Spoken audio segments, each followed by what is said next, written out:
Get ready to enter the Thrive Time Show. We started from the bottom, now we here. We started from the bottom, and we'll show you how to get here. Started from the bottom, now we here. We started from the bottom, now we here. We started from the bottom, now we're on the top. Teaching you the systems to get what we got. Colton Dixon's on the hooks, I break down the books. Z's bringing some wisdom and the good looks. As the father of five, that's why I'm alive. So if you see my wife and kids, please tell them hi. It's the C&Z up on your radio. And now 3, 2, 1, here we go. We started from the bottom, now we here. We started from the bottom, and we'll show you how to get. All right, Tulsa, T-Town, welcome back to the Thrive Time Show. We are headed into a Super Bowl Sunday, and Dr. Zellner, I could not be more excited. It's a Super Bowl Sunday. My wife now is even wearing the Patriots gear. Vanessa, are you excited about your Patriots gear headed in here to the Super Bowl? You decked me out when we went to the Patriots game, official store. I walked in and said, anything that you guys can sell me, please sell it to us. And now we're all ready. We're all adorned in our Patriots gear. We every night, Z, we're watching a different documentary. It's getting rough though, because we've watched all of them, and so now we're watching like the bootlegged 2004 Super Bowl Road to Victory video, and we're watching all the Patriots documentaries we can about players who are no longer on the team except for Tom Brady, so we can get ourselves ready to go psychologically. Except for Tom Brady. Well, how many were on the team from the last Super Bowl a couple years ago? There's not that many, are there? Well, Edelman is still there, okay. And so Brady. Edelman's still there. Brady's still there. Will Fork, their big defensive stalwart. That guy's moved on to the Texans. The running backs have moved on. Most of the guys, it's almost an entirely new team every time. They really. Well, I'm going to Google that because I think there's 4 or 5 or 6 or something like that. Well, I will say this: the Patriots, in terms of winning percentage, Z, from top NFL teams who win the most games, they generally have the fewest number of all-pro players. All-star players of those that win. So they're very much a non-star studded team, and so they have a lot of interchangeable parts, my friend. But how many holdovers did you find? Did you consult the Googleplex? I'm looking it up right now. I'm trying to figure out how to Google that or Bing it or whatever. All right. Well, meanwhile, I have a show to run over here. Well, so you know what? It's also pretty exciting stuff because it's 2017. It's February. Yeah. And you know what happens in February, don't you? Is it National Baked Beans Month? Could be. Presented to you by Oklahoma Joe's? Could be. Is it? But there's more. Is it National Burnt Ends Month, presented to you by Oklahoma Joe's? Could be, but I believe there's more. Is it National Bank Month, presented to you by Regent Bank? Is it any of these? I'm trying my best here. All of the above and more. There's even more. How could there be more? Well, there's 2 significant things going on in February that you need to be aware of, young man. Are you celebrating a birthday? No, I'm not. Okay. And the 2 things, one of them deals with the young lady in between us. And because you see there's I'm not sure who came up with it, probably some chocolate company. There's a special holiday in February. It sounds a lot like Valentine's Day? Yeah, you better not forget that one, Bucky. Okay. I've been playing this music all week, just kind of getting myself ready to head into February. Because it is February now. It's the month of love, A lot of love here. Amore. And then the other thing that you need to make sure is on your calendar. What's that? Because you're speaking. Oh, yes. Is our second in-person workshop for the year. So 2017, we've kind of committed to doing one a month. Once a month. We did our first one 3 weeks ago. Big success, sold out. You would know, you were there. Yeah, absolutely. We had an overflow crowd for the next weekend, in fact. It was so popular. And so our next one is February the 24th and the 25th. And the great thing about it is it's 2 days long. So it's 15 hours of power. We start at 7 a.m. Vanessa, you were there. For the folks who couldn't see it firsthand, can you kind of describe the festiveness, the pageantry, the overall accoutrements, the decor, the atmosphere, what people learned? Well, first off, it takes place actually at the very office that we broadcast this show from. So it's really pretty cool. You get to come to the Thrive15.com headquarters, which, if you haven't been here, it really is, I think it just embodies Clay and Dr. Z. The whole ambiance does, and to start up all their businesses, I think it's super cool. So there's a great environment. You're going to meet other business owners who think just like you and are trying to navigate their business the same way you are. So it's a special. You don't get to do that all the time. I don't mean to take the room down, but I just want to be emotionally sensitive. I think a lot of entrepreneurs out there, being an entrepreneur can be kind of lonely because you're out there, you're doing the books, you're doing the sales. Are you lonesome tonight? And the thing is, I kind of got to I got to work on my Elvis. Are you lonesome tonight? You're in the building. I'm in the building. Here's that kind of had that deep vibrato going. You know what I mean? Yeah. Are you lonesome tonight? See, he was a very lonesome man because he didn't have a band, a group of guys, and like a lot of the superstars that he was just a big team. Just him. But just him. The thing is, as an entrepreneur, is that you can relate to this. I mean, when you started your optometry clinic, I mean, bottom line, you can't necessarily be best friends with your teammates because you have to hold people accountable. And as a general rule, when you're choosing friends, you're not like, I want a guy who holds me accountable and coaches me all the time. And so you kind of you have to get friends outside of the business, but you're working so much to build the business. Sometimes people kind of get almost reclusive as an entrepreneur. And so I think it's on a therapeutic level, it's nice just to meet some people like you who are going through this same crazy game called entrepreneurship. So what you're saying is that February the 24th and 25th, I can show up and meet birds of a feather. I can have 2 days of awesomeness. I can have no upselling, no jackassery, no scamming. Birds of a feather. But what if I can't afford it? You mean there's scholarships? This just in, we have a scholarship available. And what does that mean? I'll just tell you a story. We had a wonderful guy that came up from the upper Midwest who the cost of a ticket for him to get here from his state was fairly expensive. And so what we did is we kind of bridged the gap, and he was able to get here for a couple $100. And he said, man, the whole thing was game changing. And if had I have known that this was a thing, he's like, I'm probably going to come once a year now, man. This was like a game changer for me. We have another guy from Wichita who drove down here with his partner, and his partner's like, I get it now. Like, this is exactly what we need. And so we see this all the time, and this is the Thrive Time conferences are absolutely game changers. They're designed to be momentum creators in your business. Well, and we're obviously big advocates of it. It's a program we put on because you wanted it. You wanted to come here in person and check this thing out, and then also learn directly from us. And that's why we're doing it. But the other thing that's very, very important about it, is that there's downloadables, it's hands-on. I mean, it's not like you're just going to watch a movie. I mean, it's not like you just show up, we give you popcorn, you sit over in the corner, and you just sit there and veg out. Carl, why are you asleep? Carl, wake up. Nudging your buddy. Hey, buddy, wake up. I think this is good stuff. This is an exciting part. No, it's hands-on. There's downloadables. You leave here smarter about business than when you showed up. Broadcasting live from the center of the universe. You're listening to The Thrive Time Show. Now, Thrive Nation, what we're talking about today's conversation is from my newest book called Do Your Job, A Look Under the Hoodie of Bill Belichick. Who's that? He's the coach, the head football coach of the New England Patriots, who are competing to win the Super Bowl this year versus some other team that I can't even remember. Oh, wait a second. Is this sports radio? Am I on the wrong channel? No, sports radio. Sports radio? Why are we talking football? What we're doing is this guy has had a consistently winning team for almost 2 decades with a roster that turns over almost every year in the salary cap era. So think about this.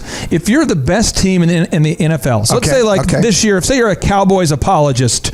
Let's say that you love the Cowboys. Well, the Cowboys this year, because they had such a good year, seriously, they were like, 12-4 or something like that? I mean, they had a good record this year. They lost 3 games. 3 games. They're 13-3. Yeah. And the thing is, because they did so well, this year, they're going to have a more difficult schedule. That's what they do in the NFL. It's designed to create parity. So their schedule is going to be more difficult, and they don't get the best draft picks. If your team is terrible, you get the best draft picks. So when you win every year for 20 years, that means you always have the most difficult schedule, and you always have the least favorable draft picks. And so it's either A, it's a system, or B, it's a bunch of luck. And when you do it that long, you just start to realize it's a system. And so, Z, we're going to teach his management principles today. And so here we go. Yesterday, we taught the first 5 management principles of Bill Belichick. Why don't you go over those real quickly and entice someone who says, "Oh, I missed yesterday's show. Now I know I can go to thrivetimeshow.com and catch it." Why don't you give them a little flavor of what happened yesterday? You know what I'm going to do? I will do that when we come back from the break. I don't feel totally empowered to do so yet. I don't have that cycle. I just want to just a little pushback. I don't feel ready emotionally yet. You are feeling your oats today. It's February. It's a new month. You're a little froggy February. I just don't feel like it'd be appropriate yet. I feel like the profundity of those first 5 could blow the human mind. And we don't have enough duct tape in Tulsa to tape everybody's brains back together. So we're going to get into the 6th one. So here we go. Make internal training difficult on your team. Now I'm going to give a notable quotable, then I want Vanessa to kind of unpack this, because Vanessa, you see this happen all the time. Bill Belichick says this. He says, "My personal coaching philosophy, my mentality has always been to make things as difficult as possible for players in practice. However bad we have to make them, I make them." Now, Vanessa, you cheered on a very competitive level in high school. Where'd you go to school, for the people out there who don't know? Well, in Louisville, Kentucky, DuPont Manual High School. And why is DuPont Manual sort of a notable thing in terms of the cheerleading world? I actually don't know how they are now, but back in the day, I mean, it was like the dynasty. We were in high school, as much as you can be the Bill Belichick of where you just win everything. So you guys won every year the largest competitions for cheerleading. What are the competitions for cheerleading? For those in the cheer world, the NCAA is the competition down in Dallas. The NCAA. Okay. So you're competing in the NCAA tournament, and you guys are winning successfully. Talk to me about the temperament of your coach. I mean, what was the coach like? What was the coaching like there? Well, just like in a business where you want to have your team united. And also this works as a mom or anything where you want, for people, there's dissension in a group. I think that you can always become the bad guy, and at least everyone will be united, even though they're united against you. So that was a common thing that he did. I use that with my children. And I think in business we do that sometimes. I see, you use different strategies to get the team united. At least, hey, they're all together now. Yeah, well, I did that. I used to do that back. I was a camp counselor at Camp Takatoka back in 1984. Camp Takahoka? No, Camp Takatoka. It's a YMCA camp on Fort Gibson Lake, just 45 minutes outside Tulsa. And one thing, I was in charge of the 10-year-old boys. So I was a cabin leader of a cabin. Holy cow! Wow. And one session, I got this unruly, eclectic mixture of young boys, and they fought like it was the Civil War and the World War II mixed together. I mean, I was like, oh, what am I going to do? So what's the move? The move is, hey guys, pack your stuff. We're going camping. What? Yeah, we're going out in the deep woods. What? Yeah, we're going out there, and you take them out there, and you just scare the pants off the kids. They're just freak them out. Oh yeah, you just freak them out, and then all of a sudden now they're united. They're like, okay, it's us against all the wild bears out there. All the wild. It's so scary out here. So scary, Billy. I tell you, I was being mean to you, but let's just back up to each other now. I want to give you a Bill Belichick story that blew my mind. Years ago, this is about 2 years ago, there was horrible storms that were going on during the summer training camp. Yeah. And they were asking, what are you going to do? And basically, can you practice indoors? And he's like, no, with the big storm, it's supposed to be record rain. We're going to practice outside, and we're going to extend the practice. And so all the players practice with wet footballs and this torrential downpour. And the reason why he does it is because when the game happens and the inclement weather happens, they always perform well in bad weather. And I would just say, when it comes to running a business, when it comes to building a call center as an example, if you have somebody on your team who needs to answer the phone, and oh, by the way, customers will occasionally have questions, or they might be upset, or they might be difficult, or whatever that looks like, you want to have role-played with your team and have been super difficult with them. So no matter what crazy question or a crazy situation they might run into, they're prepared for everything. And it's that preparation, that intensity of preparation, that makes it very easy for somebody to succeed in a call center. But if you take it easy with them on training, and the training is just basically a cakewalk, then when the customers start calling Z, bad things begin to happen. Yeah, you've got to make practice more difficult than the actual game time. And if you do that, when game time comes along, they'll be like, oh, this call's no thing. I got this one.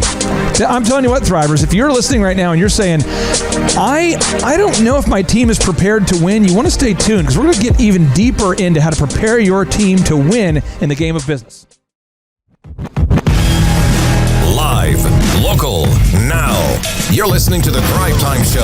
All right, Tulsa, welcome back to the Thrive Time Show on your radio. Chattanooga, welcome back to the Thrive Time Show. America, welcome back to the Thrive Time Show. Other countries, welcome back. Any other planets? We have, rumor has it we have people on other, or actually life forms on other planets that are tuning in using their some type of cosmic radio signal system. It's very complicated. The listeners and myself could not possibly understand the profundity of what it means when aliens begin to tune into your program.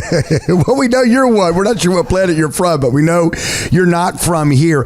I'd like to clarify something real quickly, Clay. Sure. In the last segment, I talked about being a camp counselor and scaring the kids. If you were out there in 1984, one of those young people, I hope you're not scarred by that. But it was really adversity is what I was kind of getting at. So I know right now people are probably calling DHS, and they're probably scrambling right now going, oh my gosh. The part of the story that Vanessa and I have taken issue to, about, we were just talking off the air, the part we're both very offended by is that when you decided just to leave them out there and never went back. That was the part where it was just sort of like over the line. You kids get it together. I'm going to leave you out here. But they did make it back safely.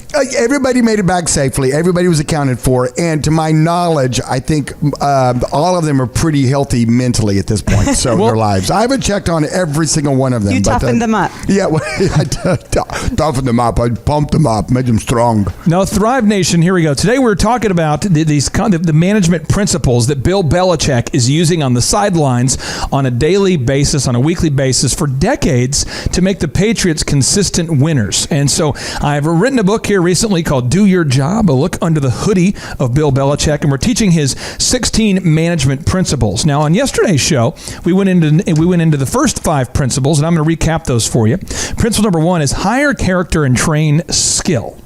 Principle number 2 is build your success based upon repeatable systems and not individual talents. Okay, you want to build a company that's successful based upon the systems you built, not based on the super talents of an individual. Next thing is you want to do the right thing for the team. You always want to put the team first. Point number 4: don't allow yourself or the team to be distracted. You don't want to be distracted away from the main focus. Principle number 5 is you want to have a bias for results. It's got to be about getting things done that matter. Now, principle number 6 is you got to make internal training difficult on your team. So, I have a little bit of a story here for you, and I want to kind of, Vanessa, you see it happen firsthand. So I'm going to kind of tee it up here. So here we go. Is this story time? I think it's story time. Yeah, it's story time. All right. So typically, whenever we hire somebody who wants to come work in our office to do videography or photography, I'll talk to them and I'll say, well, what are your aspirations? And most people, according to Forbes, 57% of people want to start or grow a successful business at some point. They want to start a business. It's a thing. So most people will say today, most people today will say, oh, well, eventually I want to own my own photography company. Yeah. That's what they'll say. And I'll say, okay, well, here's the deal. Here's the deal. In order to be successful in the world of photography or any other industry, you're going to have to learn how to sell. So if you want to come work photography here, I need you to start off making outbound cold calls. Oh, but wait a second, bro. I'm like an artist. You don't understand. I got published in our high school newspaper, and they went over really well. And people told me I've got like talent and skills. But see, that's what happens is people feel like, okay, because I was featured in my local high school paper, and I was told by my counselor that I have certain talents and skills, I don't need to start off at the bottom. I want to start off at the top. And you see, I'm too good for sales. I started at the top. See, that's the thing is people feel like, though, I have a degree, so now I'm too good to start in sales. I want to start in management. I'm too good to start in search engine because I want to start in management. And so I always start people. I want to make sure everybody's humble and coachable and trainable. So I start everybody at the bottom. And what that does is it makes things a little bit difficult for the new person, but you can see real quickly whether they're going to sink or swim. And then also it shows you their attitude, what kind of character they have. Vanessa, you see me do this all the time. Yeah, typically, all sorts of people will come in, and a lot of times they start off doing SEO. Yes, we need SEO done, and you don't need to be a genius to do it, but it's something that is just kind of, soul-sucking. It's just... there's so much search of it, engine optimization is which was what she's referring to, which is SEO. It's quite and just so we're clear, if you want to know how to get to the top of Google, we will teach that at our 2-day workshop on February 24th and February 25th. You can get more information about those at thrivetimeshow.com.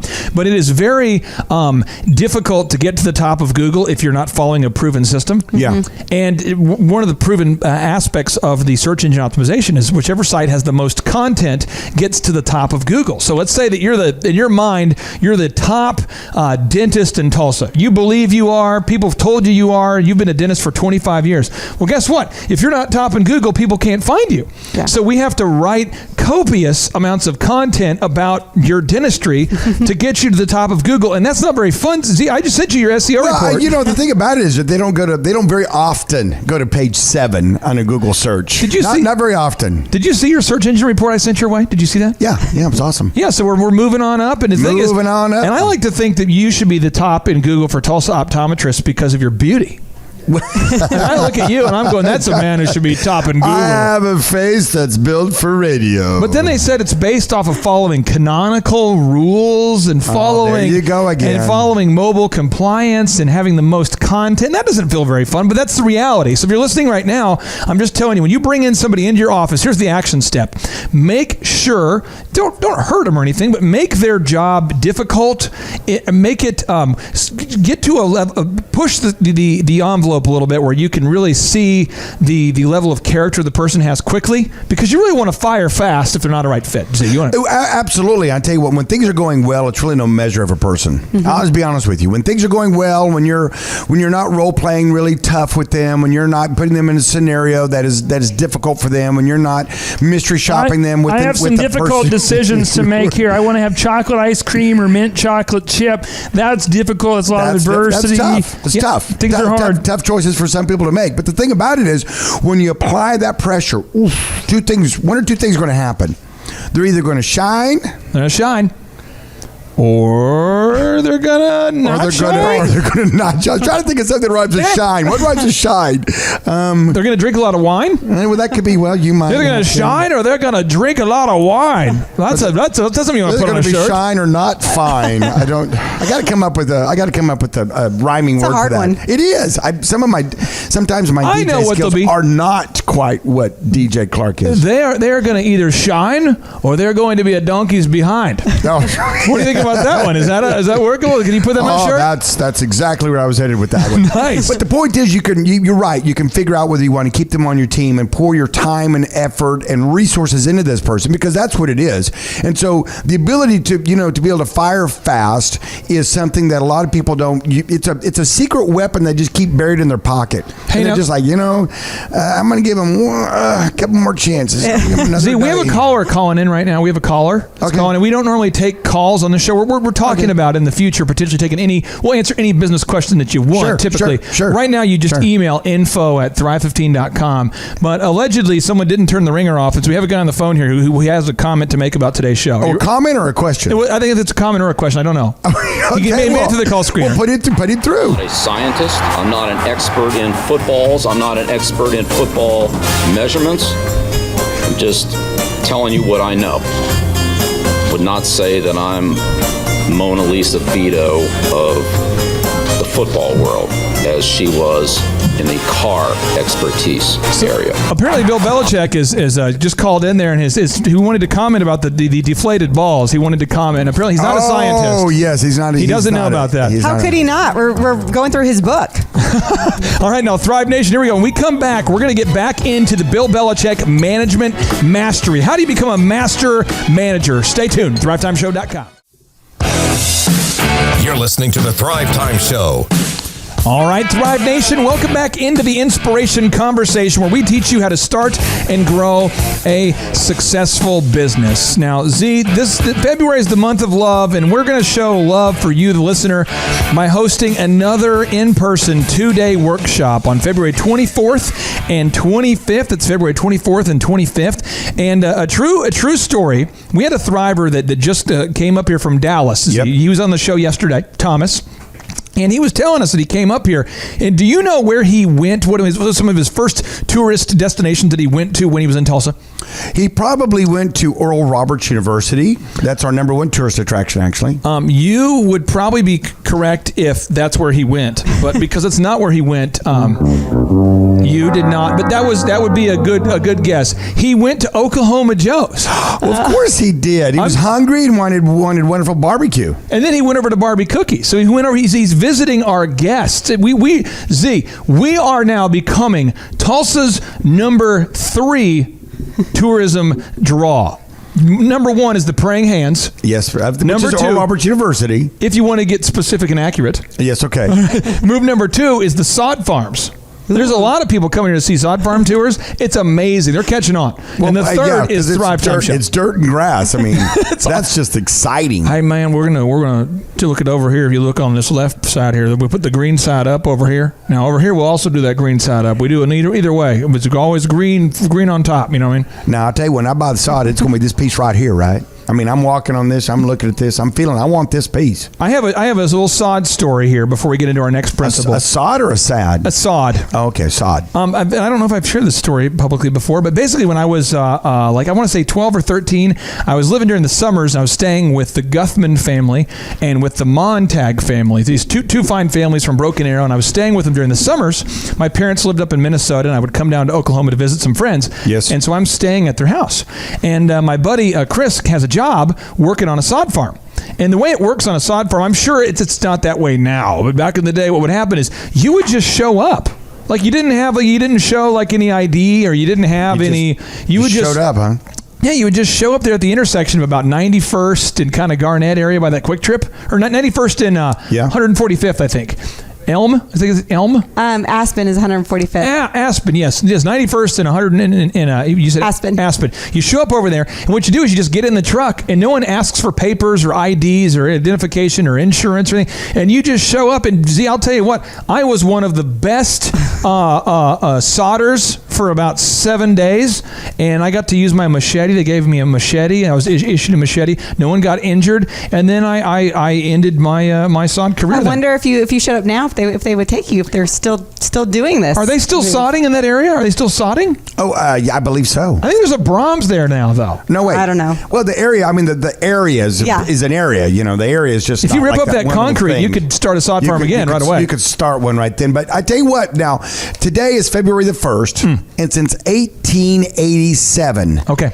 Tomorrow morning, we have been celebrating something in the United States of America. The birth of the groundhog.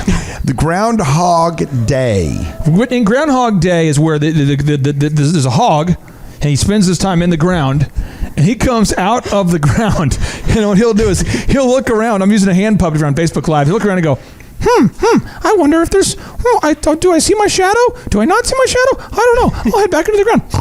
And the hog gets back at the ground. I don't know how accurate that is. Well, okay, you kind of redeemed yourself. You started weak and you finished strong. I'll tell you that right there. But the groundhog comes out of his den, and if it's a cloudy day and he doesn't see a shadow, then spring is approaching quickly. And if he comes out and it's a bright sunshiny day and he sees a shadow, he ducks back in. We have 6 more weeks of winter, which technically we have, winter for. Vanessa, I want to get your take on this. How big of an impact to you? I mean, as a female, as a mom, as a wonderful lady, how big of an impact does Groundhog Day have on your life? I mean, it's got to be a huge thing. Huge thing. Well, yeah. I mean, I guess it slipped my mind completely, and I was kind of surprised that you said it was a hog. Vanessa, I've got a very serious question for you, and I know all the moms out there listening probably will be curious themselves, and all the dudes listening too out there. Okay, so we have February. And which day is more important to you, Groundhog Day or Valentine's Day? As a woman, that's a tough one. That's a tough one. I guess I'm gonna have to go with Valentine's Day. Oh man, a little bit more excited. I was 50-50 on that one, Clay. Why won't you celebrate the hog that comes out of the ground? He's a groundhog. He's a groundhog. Like the Tawny Field. That's one of my that's a great movie, by the way. But today, folks, we are. You know what? In the NFL, they have these things called football teams. And you may say to yourself, "Oh, this isn't sports radio." It's not. But there's one that stands out as excellent in their management and the way they run their team. Because if you ran your business the way the Patriots ran their team, you'd have plenty of money and you'd have plenty of free time, and that's what we're all about. You'd have a huge business growing and growing and growing, because this guy, it's unbelievable. His management systems, which we're breaking down, we started yesterday, we're getting to some more today. We have 16 total, right? We have 16 total. 16 total, and we just finished up number 6, and we're ready to go to number 7, aren't we? Yeah, I want to give you a little quick Bill Belichick fun factoid. I love fun factoids. During Bill Belichick's time as the head coach of the New England Patriots, he's been named Coach of the Year 3 times. Okay. 2003, 2007, 2010, and in the years of but the thing about this guy is he has been a coach in the NFL for many, many, many, many teams, and people don't realize he worked for almost a decade in the NFL as the lowest man on the totem pole. He actually started working for $25 a week for the Colts as a film dude. And in today's money, it's like $150. Yeah, I mean, he did the move, which is called interning. He basically said, listen, I'm going to come work for you for practically nothing.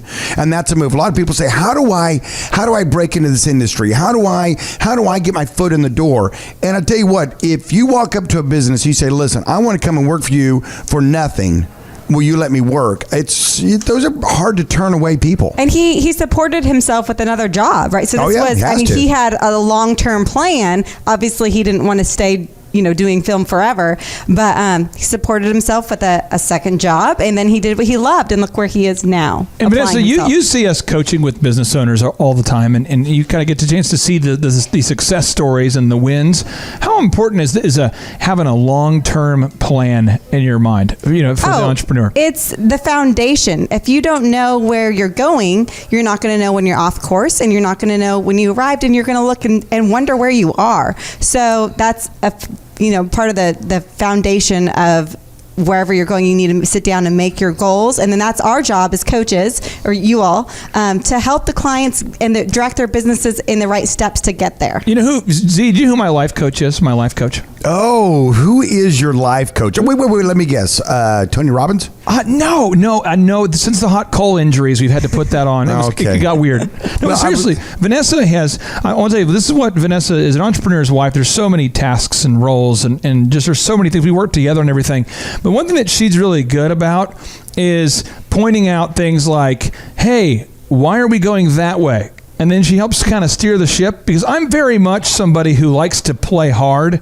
I want to go. I want to move. I want to get it done. I want people just to quit talking about it and let's go do it. Why have we still been talking about it? But so what she does is she helps me play smart and hard. And that's the next principle we're going to talk when we come back on Chapter 7 is how to play smart and hard. So many people are going, if I just study this longer, eventually it'll just do itself. No, you actually play hard. But some people are just so busy, they're like a hog in the ground. They're so busy just being that groundhog. But then they need someone to kind of pull them out and say, hey, buddy, look, the sun, it's here. Look, this is where we're going, Mr. Groundhog. Look.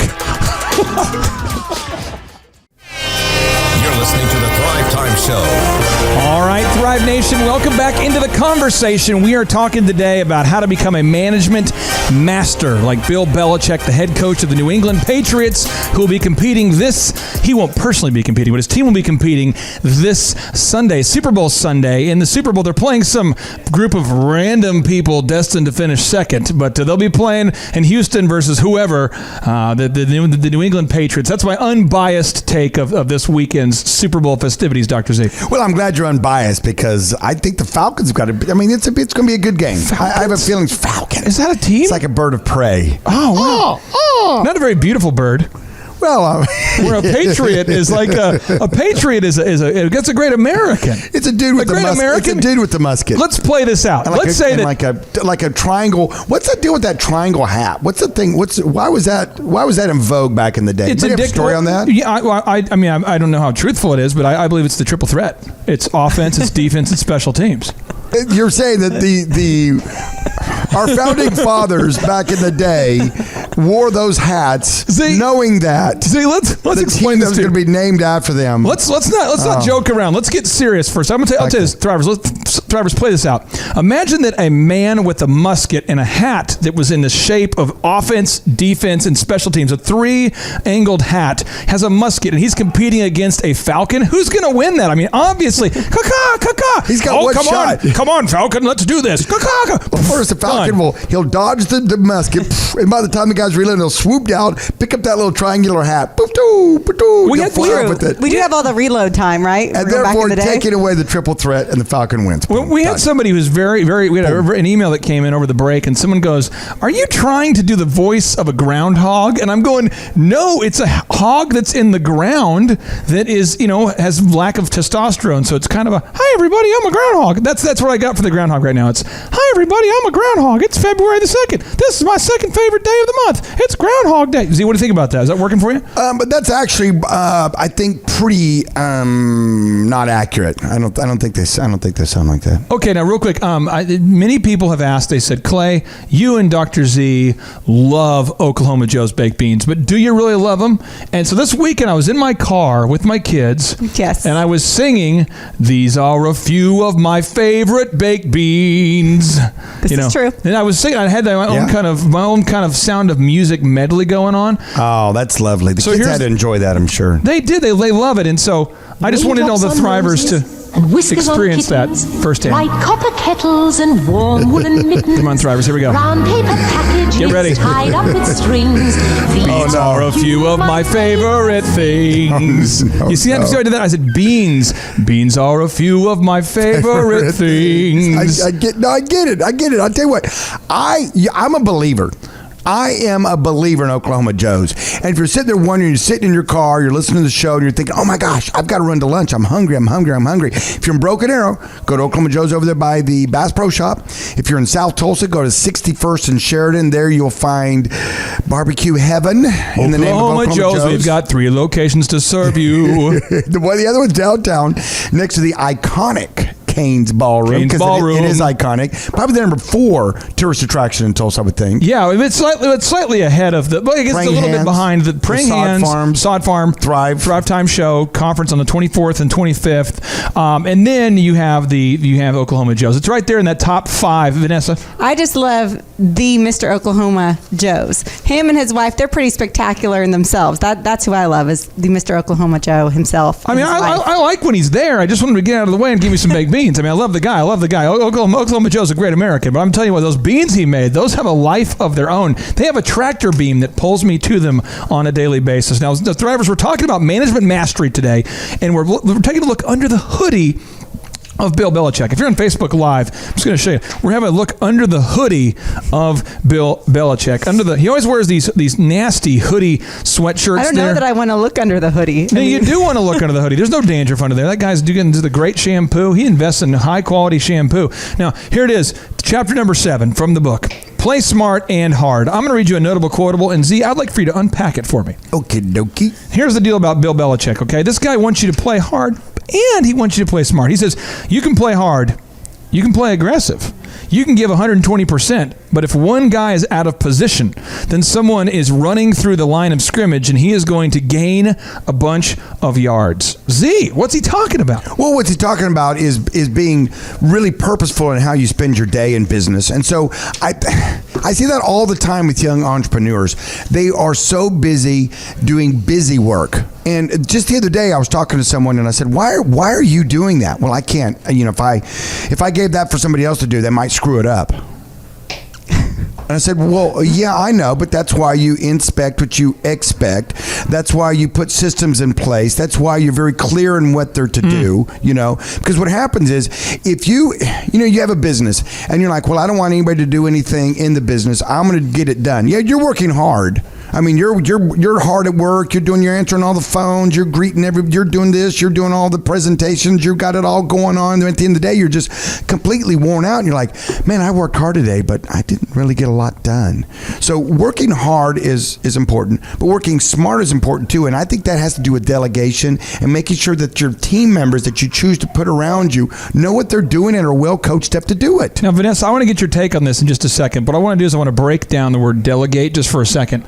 I always tell people, I say, when you delegate, you get 8. I say that all the time to business owners, and they go, what do you mean? I said, when you delegate, so this is what delegation is. Delegation is you start off the workday, and when the employee gets there, you give them a checklist or the items they're supposed to do, or they have an accurate job description. They know what to do to start the day. Broadcasting live from the center of the universe, you're listening to The Thrive Time Show.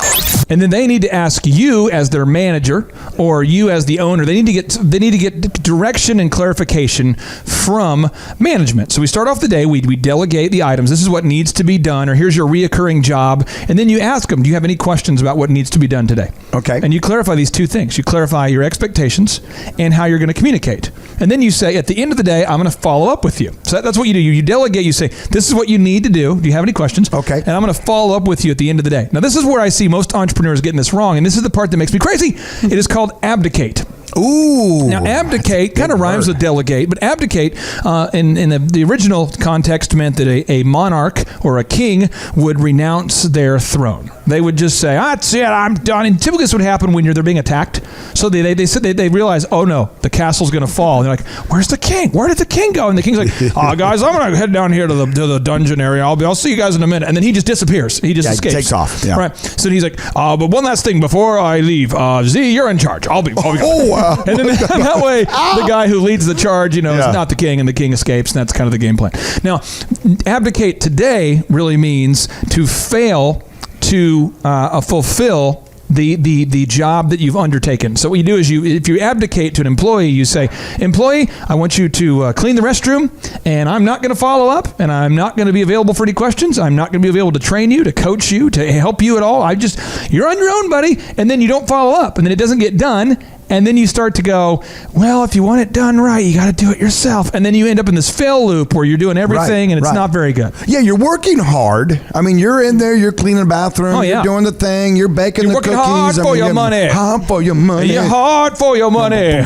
But then what you've done is you've continued to solidify the fact that you now have your very own job. J-O-B, from the root word just over broke. Now, Vanessa, I want to ask you this here. Yes. Where do you see people getting this wrong, and what encouragement, what tips would you have? You've worked with hundreds of business owners with myself. You've traveled with me all over the planet. Where do you see the delegation versus the abdication going wrong, or maybe working hard versus smart? Kind of coach us through this. Well, first off, we're working hard versus working smart. Make sure that the goal you're going after, that this is a worthy thing, that it's big enough.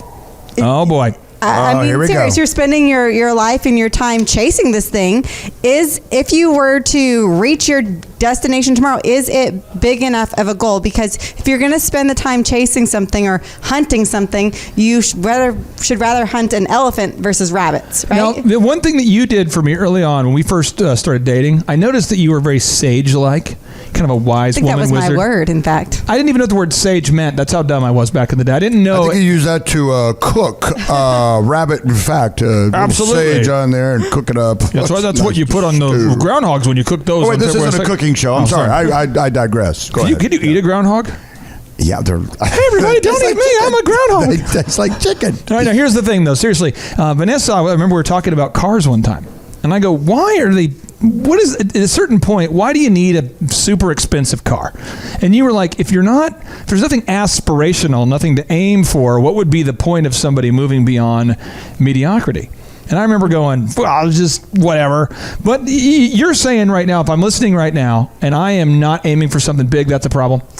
I would say so, because you're going to spend the time anyways, right?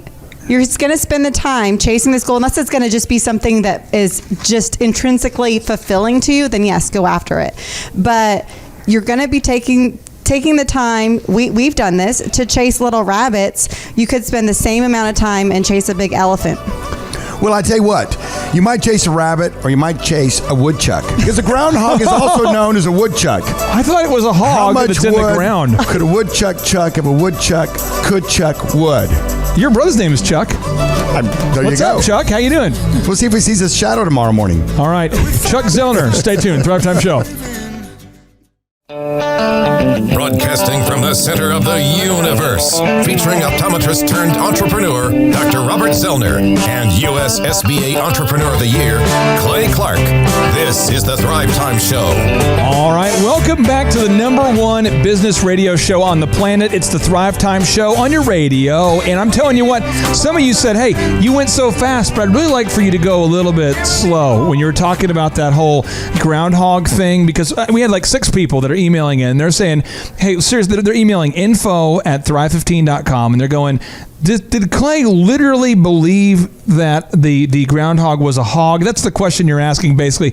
No, I'm just having a little bit of fun, but I will tell you, there's nobody in the world who knows more about the origin of the groundhog, the hog from the ground, than Dr. Robert Zellner. This guy has been Googling for several minutes, and he's been able to pull up some fun factoids that the humans out there who don't have Google could not possibly find. So, Z, please educate us about the history of the hog. Well, the groundhog is it's a rodent, member of a brown squirrel society known as marmots. Oh, wow. This is nice stuff. Scientific name of Marmoto monarchs. They were in Star Wars 2, the things that were clinging to the side of Han Solo, Millennium Falcon, his Falcon. No. Marmots? That's not true. Warlocks? That's not verified.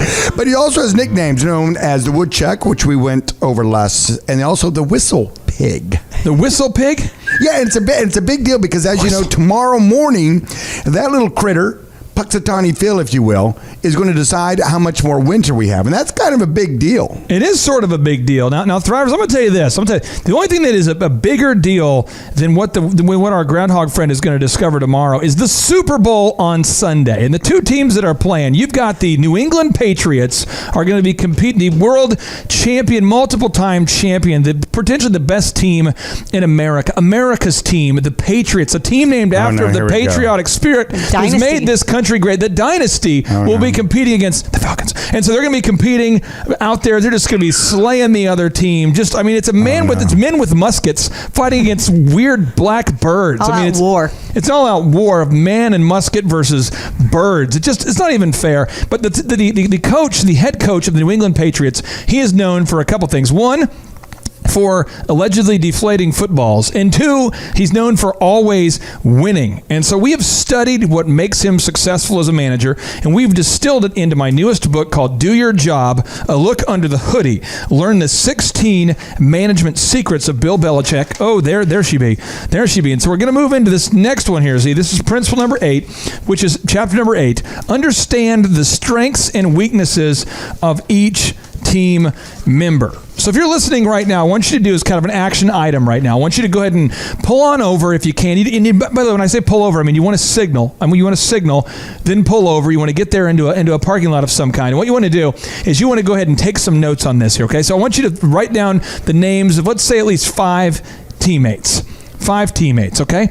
And I want you to grade them on a scale of 1 to 10, okay? On a scale of 1 to 10 on the 4 E's. Now, Jack Welch, he's the number 1 CEO in the history of America. He grew GE by 4,000%. He tells you there's 4 E's that you want to measure if you're a manager. Okay, the 4 E's. E number 1 is the energy. Z, the energy that the employee brings to the workplace. Energy. 2 is their ability to energize other people, not personally be energetic, but to energize others. The 3rd is execute. Can they get the job done? And the 4th is edge. Can they make the tough call? Edge, a little bit edgy. A little bit edgy. Yo, bro, I'm a little edgy, bro. In your mind, is edgy and froggy the same thing? Slightly. They're in the same family. So if I'm feeling froggy, I'm feeling edgy?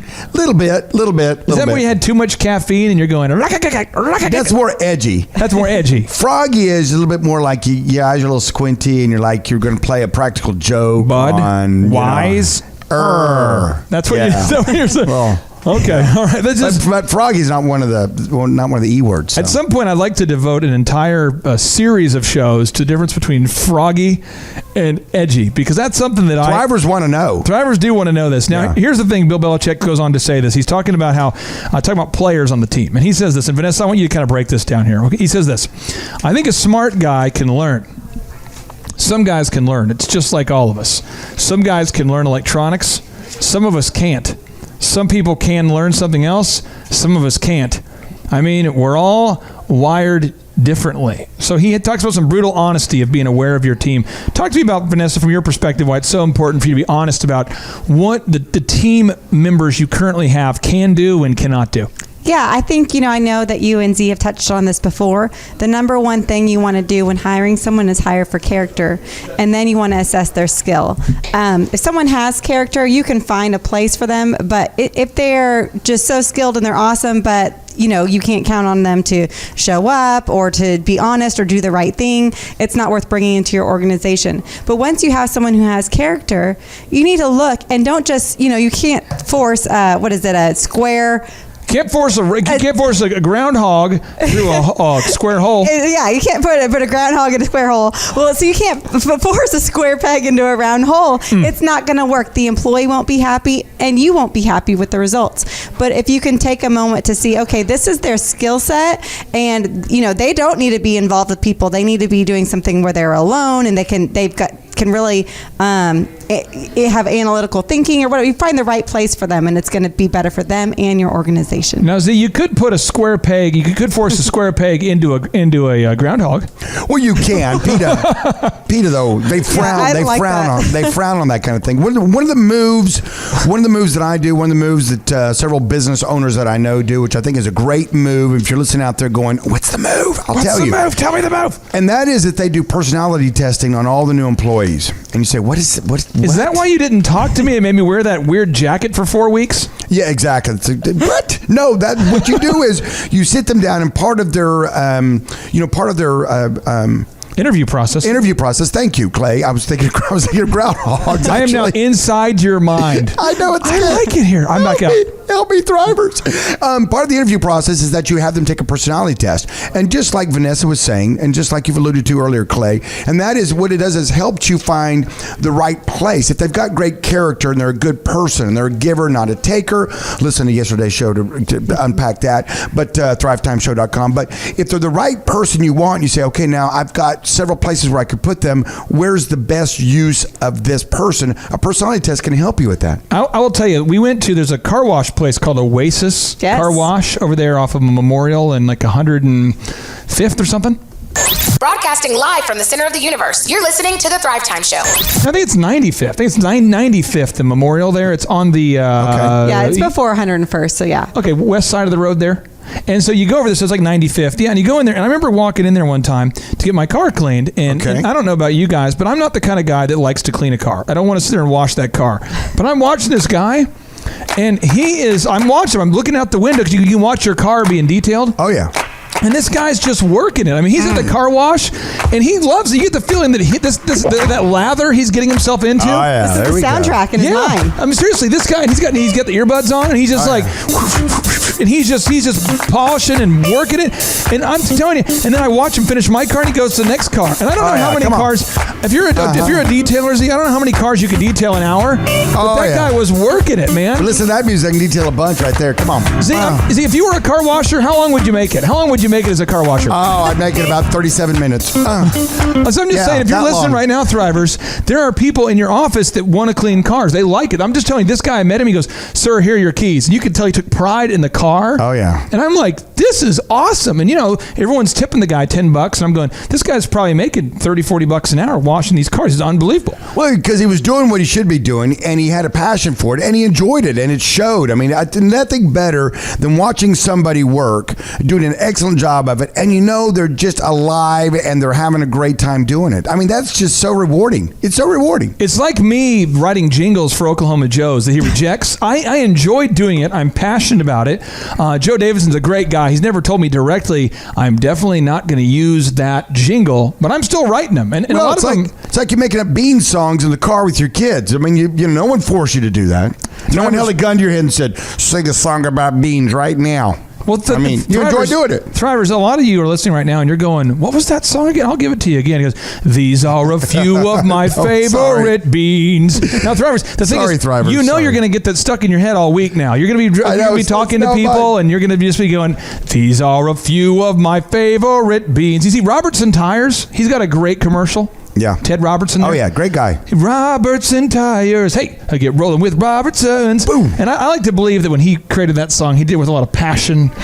He did. I'm sure he did. Yeah, and so now I'm just trying to get that same passion for the Oklahoma Joe's song that I've shamelessly ripped off from The Sound of Music. Well, now we have to do one for Region Bank, too. They're one of our premium sponsors, so we've got to come up with one for them. I already have a song for them ready. When you show me the money? When we come back, I'm going to play it. It's a great song, Z. Oh, I can hardly wait. It's going to be very, very good. Now, the next move here, Thrivers, we're moving on to Bill Belichick's 9th management principle. It's, again, his 9th management principle. Okay, this is big because once you kind of know the skills and strengths of each player, he says here, you must put your team members in a position to perform at their peak, not just get by, but at their peak. Z, talk to me about why you as the owner of the business or the manager have to really be detailed here, because you've already done the personality test. You've done that. Okay, you've got a good idea about the person, and they're already doing a good job, but you realize, you know what, I might make them a little uncomfortable, but if I could reposition them over here, they could be great. Yeah, it's it's one of my 5 A's I break down: above and beyond. And what you want to do is you want to kind of push your employees a little bit, and you want to. One of the big things I agree with what Belichick's saying here is cross training. You want to have them also trained in other areas and let them grow into your business. I tell you what, your first choice is you put them over here doing this, and then as they grow, then they have them doing more and more and more things. That makes them more versatile, more valuable to you. Someone calls in sick, someone's not ready to do the job, someone walks out on you, something, this person's cross-trained, they could step in and do it. Because when you own a business, I tell you what, your business is like a chain. The old saying, and I know this is an old saying, but it's so very true. And that chain is only as strong as your weakest link. And to work on each one of those links and make them stronger, and that is through training, through coaching them up, and through cross-training them, and putting them in role-playing and scenarios where they have to kind of have a little adversity, because adversity is what kind of helps grow your employees. Well, if you get a chance to go on YouTube, Thrivers, and I know you will, if you get a chance to look at the Patriots versus the Seahawks, and you watch the interception that won the game for the Patriots. What happened is Bill Belichick knows his players and their strengths and weaknesses. Oh, yeah. So he recruits this guy. He signed a guy who was previously, I watched it with my wife last night. Yeah. He previously was working at Popeye's Chicken. He signs the guy to be a defensive back. And when the Seahawks call a certain formation and Pete Carroll looks like he's going to pass the ball, he is the league's #1 running back, and he elects to pass the ball on, I believe it was second down. If you get a chance to watch it on YouTube, you're going to hear Belichick scream, "Malcolm, go! Malcolm, go!" And as soon as he calls the play, Malcolm runs onto the field. The other guy runs off the field because he knows that Malcolm knows this play and understands how to make an interception here. They knew this was a play they practiced, and so as soon as they saw that formation, he goes, "Malcolm, go!" And Malcolm sprints out there, and he does exactly what he was supposed to do in practice in that formation, which is to let the other defensive back set a pick screen and for him to run right behind him and intercept it. And it's like all scripted, and it's awesome. But Bill Belichick knew that even though this player was very good, he needed to get him off the field to get this other unknown guy who was lesser known, less talented or less skilled or less heavily recruited, and get him on the field for that particular play. Because he had been training for that particular play. When he saw that, he brought that guy in.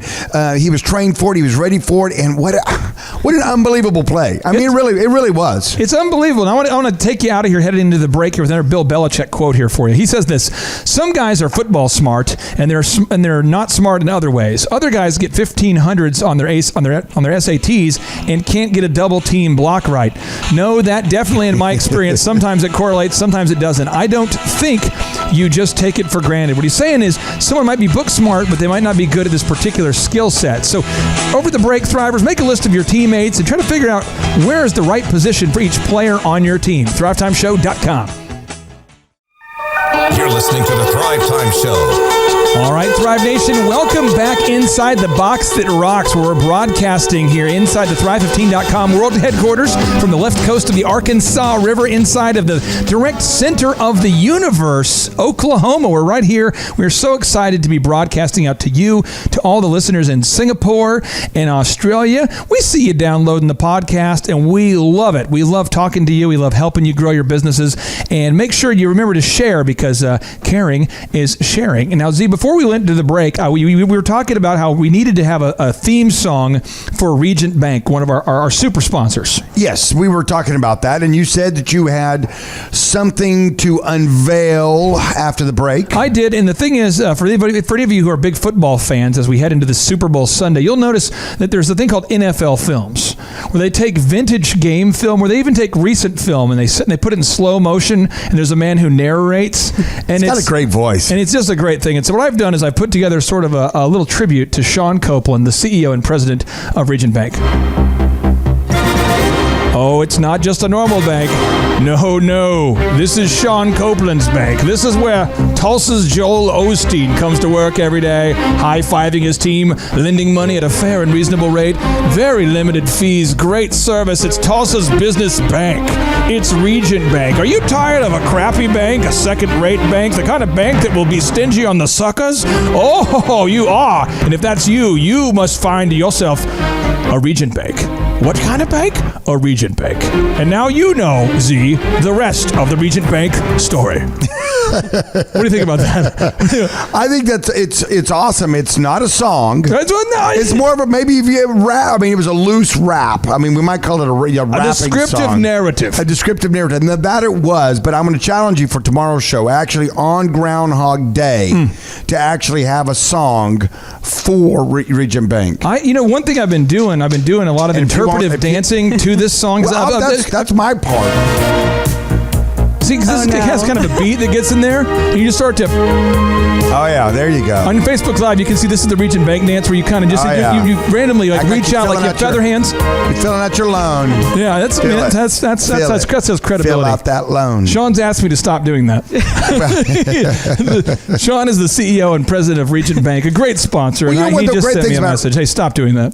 Stop that. One of the great things about Region Bank, Clay, is that there's quite a few owners in it. There's like over 100 business owners here locally that own a piece of the bank, and that's great because what that does is business owners are driving the boat. They're saying, hey, listen, here's what we want, here's what we need, here's what we're going to do with this bank. And so it's really run by business people. It kind of sounds Trump-tastic. Yeah, and isn't Region Bank growing at some astronomical crazy rate when compared to all other banks? Astronomical crazy rate. It's one of the fastest growing banks in the country. This is a fact. It's a fact. This just in from our home office. Now, this is the deal, Thrivers. To help get you ready for Super Bowl Sunday, we're trying to teach you management mastery that you can use in your actual business, but also sort of get you prepared psychologically, physically, pseudo-spiritually for the game that will be played this Sunday with your New England Patriots versus some other guys. And so we're moving on to the 10th principle here. This is value results over tenure. This is Bill Belichick, the 10th principle. Oh, this one drives me crazy. Results over tenure. Now, this is what Bill Belichick says. This is a notable quote. What kind of ties in. He says, we like to say that dependability is more important than ability. Okay? He likes to say that. Now, what are we talking about? What he's saying is Bill Belichick looks at a player and says, what can you get done, and will you do it consistently? Not how many years have you been on the team. Z, talk to us about this. It makes me crazy. I tell you what, anytime in my businesses we're ready for a promotion, it's amazing, even to this day, after having my original business open for over 25 years, it's amazing to this day how much the employees just assume it's, well, I've looking around here, I've been here the longest of anybody currently in this department, so apparently, obviously, I'm going to be the next boss. I've already got the marching band assembled in the lobby. I'm ready to take on my position as Executive Vice President, Regional Director, because I've been here now for 8 years, actually going on 9, so I'm ready, Z, for the promotion. How does my hair look for my promotional picture? Because it's just a matter of time. Everybody step back one step because Big Daddy here is going to be your next boss. Are you going to judge me based off of my results? You know what? More times than not, and this I think just shows the character of some people. More times than not, you actually evaluate that department and you pick the best who you feel is going to be the best manager of that department, and then invariably, you're going to have someone get their little feelers hurt. Well, I've been here longer than Billy. I've been here longer than Billy, and you promoted Billy over me, and I'm upset now. You know what I'm going to do? I'm going to quit, and then I'm going to write bad reviews on you, and I'm going to call channel the news, and I'm going to report. I mean, this is just horrible. Absolutely, and then the thing is, Thrivers, if you're going to have high expectations, Steve Jobs says people are often not used to an environment where excellence is expected. Again, Steve Jobs says people are not used to an environment where excellence is expected. And when he was growing Apple, he had to set this unbelievably high bar because he wanted to build the world's best something. I mean, if you're going to build the Tulsa's best something or Chattanooga's top something or anything that is good, that's high standard, you've got to hold people accountable. And so you must begin to value results over tenure. And what happens is your employees, your team will watch you closely. And if you don't expect that and value that and demand that, then guess what? What you're going to start to do is attract a lot of average employees, because the A players want to play with the A players. And if they see you not caring about and not disciplining someone who's constantly doing something wrong, right? And you're not valuing, you're saying, oh, well, she's been here so long, I'll look the other way. She or he can come in late. They can take a little extra long lunch. Don't worry about it. I know they're on their phone, FaceTiming, booking, snapping their Insta thing, MySpacing, but it's okay because she's been here so long, and good employees are hard to find. No, if you put up with it, your people will see that you put up with it, and guess what? They'll start doing it too. Yeah. Now, Vanessa, when you cheered in high school, you were on a top level team. What was the name of the high school that you went to there, for all the Thrivers who do not know? It was back in the day, DuPont Manual. And when you were cheering at a championship level, I mean, your team would travel around the country winning these NCAA tournaments consistently. Your coach did a crazy thing, which was he said, I'm going to focus on skill and not tenure. How did he do that? Yes. It didn't matter what year you were. I know the year that I joined the varsity squad, there was 4 freshmen who beat out 4 seniors. But it was just over skill. And I think that's the way life works. If you're competing for a job or any place in your life, it's gonna be based on the results. So nowhere can you go except for maybe a union where they're gonna say, well, let me look at the amount of time that you've been there. But a business is gonna value you based on the results that you bring them. So if you're listening right now, Thrivers, what I want you to do is I want to make sure that you're being clear with your teammates about what you expect from them, because it's very hard if someone's been working there a long, long time and you haven't ever held them accountable, and then you don't promote them because they're not performing. They didn't even know they weren't performing. That's not a good thing. You want to be candid with your people. You always want to tell people where they stand in the business. And that's tough to do. Sometimes it's a difficult conversation, but I know you can do it. And so, Thrivers, in the meantime, Z and I got to get some guacamole. We got to get some chips. We got to gather some accoutrements and get ready for Super Bowl Sunday. And when we come back, we're going to learn more about Bill Belichick's management mastery. Live, local, now. You're listening to the Thrive Time Show. All right, Thrive Nation, welcome back into the pre-Super Bowl conversation. We're talking about this is the Thrive Time Show, where we always talk about business without the BS. But today we have a little bit of a pivot because we're in the Super Bowl week, and so what we're doing is we're teaching you management mastery systems. Management mastery systems, how to become the most effective manager you could possibly be from the context of Bill Belichick. You see, Bill Belichick is one of the most successful coaches of all time, and this weekend he's going to attempt to lead the Patriots to yet another Super Bowl victory. And so, Dr. Z, I have the headlines here for you. Here we go. All right, let's hear it. The New England Patriots have advanced to the Super Bowl for an NFL record 9th time in franchise history. The Patriots reached their 8th Super Bowl under the ownership of Bob Kraft, setting a new NFL record for the most conference championships as an owner. And then the other guys, whoever they are, hopefully will not lose too badly. That was the headline. Hopefully they don't lose too bad. Hopefully they don't lose too badly. Is that what you said? Their mothers will be there, and we don't want them to lose too badly when other people are. Will they get a participation trophy? No, we would take that away as well. Oh, my goodness. That's This just in from Patriots Homerville. Well, you know what? I mean, not being a Patriot fan like you are. I mean, you are like an obsessive Patriot fan, which is really cool. But even not being one, I could still respect the job they do as a business. I mean, it's amazing to see Bill Belichick run that team and to break down all of his moves that you've done in your new book, the 16 moves that Bill Belichick does in managing. If you take these same principles and apply them to your business, the one you started, the one you work in, the one you want to start, you apply these management philosophies in your business, you'll be going to Super Bowl after Super Bowl after Super Bowl yourself. And it's so... I mean, metaphorically speaking. Well, his principles are so simple, yet so hard to implement. They're so simple, yet so hard to implement. So I'm going to move on to his next principle, which I love. This is from chapter 11 of the book. And he says, this is the principle, okay? Give a chance to unproven talent. So I want to just give you an example about this, okay? Tom Brady was drafted by the Patriots in the 6th round of the 2000 NFL Draft. This is the 6th round. This is the bottom of the barrel. He initially found himself as the team's 4th quarterback on the depth chart and barely fighting for a roster spot. And if you look around the team, his kind of started from the bottom, mentality of then rising to the top is sort of the culture they've created.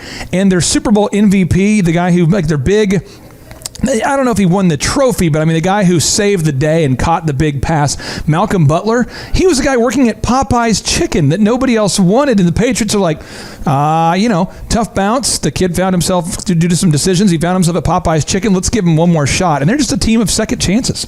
I know you said that Tom Brady started from the bottom, and he definitely did. But one thing that, in these documentaries, since I'm schooled in all this now, one thing that stands out to me is he always had a vision for himself, and Bobby Kraft actually says when he met him and said, I know who you are. You're my 6th round draft pick. He said that Tom Brady looked in his eyes and said, I'm the best decision this organization has ever made. And he already knew, and he told his friends, I will be the starting quarterback. So he already had a vision for where he was going. But not only that, he applied himself with an insane work ethic. Even if you read about his diet to this day, what it is. It's insane. It is insane. Him and his wife follow the same diet.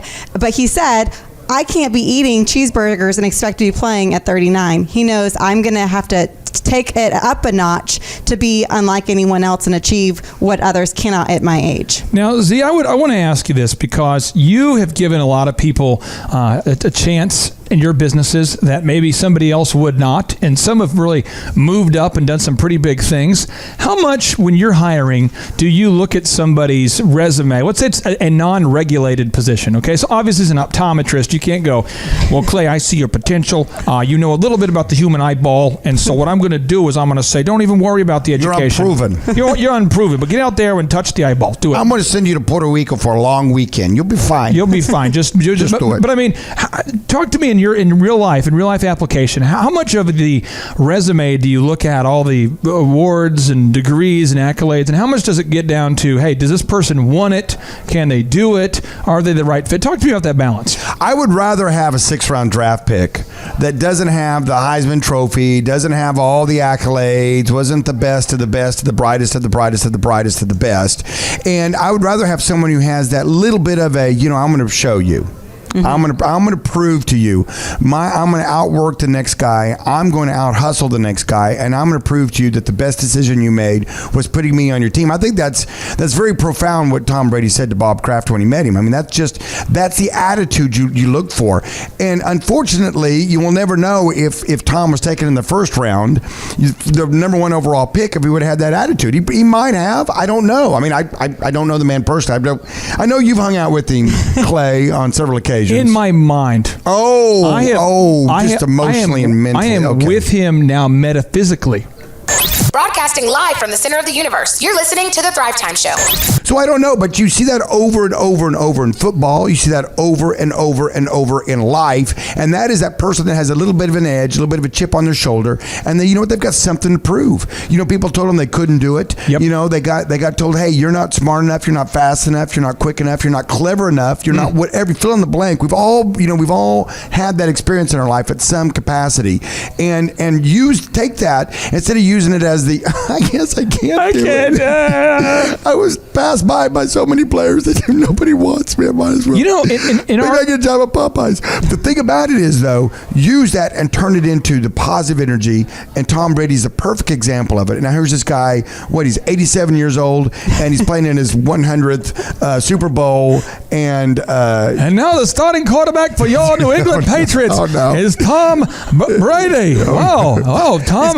He's got a walker out there, Tom, the field's that way. Yes. No, but seriously, Thrivers, I want to give you I want to brag on a guy right now. And if you're listening right now and you know this guy, you got to send him a text. Okay, so send him a text if you know this guy.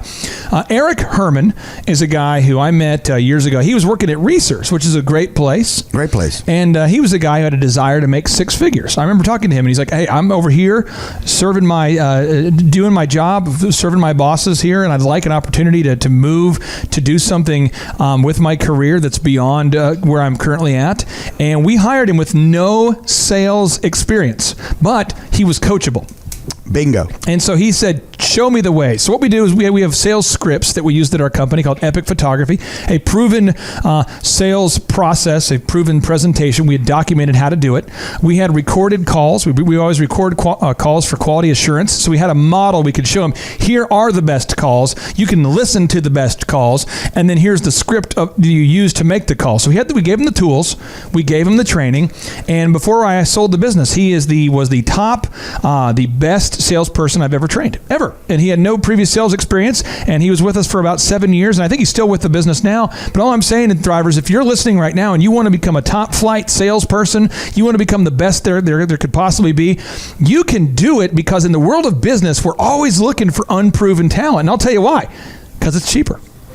Oh, you said, I mean, it's a better value. You're exactly right. I mean, Tom Brady is a 6th-round draft pick, cost them a lot less in salary than if he was been a 1st-round draft pick. So when you can find those gems down there that don't have all the accolades, don't have all the thick resume, you can get them for less money. Who's the quarterback of the Dallas Cowboys right now? Dak Prescott. Now, if you look up during the break, I want to talk about. When we come back, I want to talk about this. So let's look at how much Tony Romo made last year versus Dak Prescott. Because it's not even close. Well, I want to compare the two. I just want to see how much that salary difference is, because I think that they're getting an incredible deal right now on Dak Prescott. I don't even know if they're paying him. Are they even paying him right now?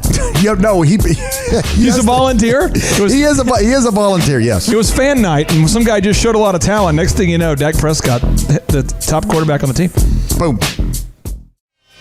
You're listening to the Thrive Time Show. All right, Thrive Nation, welcome back into the conversation. We're talking today about how to become a management master, like Bill Belichick, the hooded head coach of the New England Patriots, who will be playing this Sunday versus whoever in the Super Bowl for a chance to win yet another Super Bowl. And so we have distilled his management moves into a book called Do Your Job, A Look Under the Hoodie of Bill Belichick. And we're going through move by move. We're going at we're hustling, Z. We're hustling. We're going at a rapid pace here. We're getting through it. And now, Z, this next one here from Bill Belichick is give a chance to that unproven talent. We were just talking about that unproven talent. And so we did some research into the break. We're kind of comparing, unproven talent, which is the new quarterback, the starting quarterback for the Dallas Cowboys, Dak Prescott. That's your team, the Cowboys. Yes. How much did he make this year versus the proven talent of Tony Romo? Roughly $600,000 to $20 million. I mean, those are rough numbers, but. And at one point, I believe that Tony Romo was the unproven talent.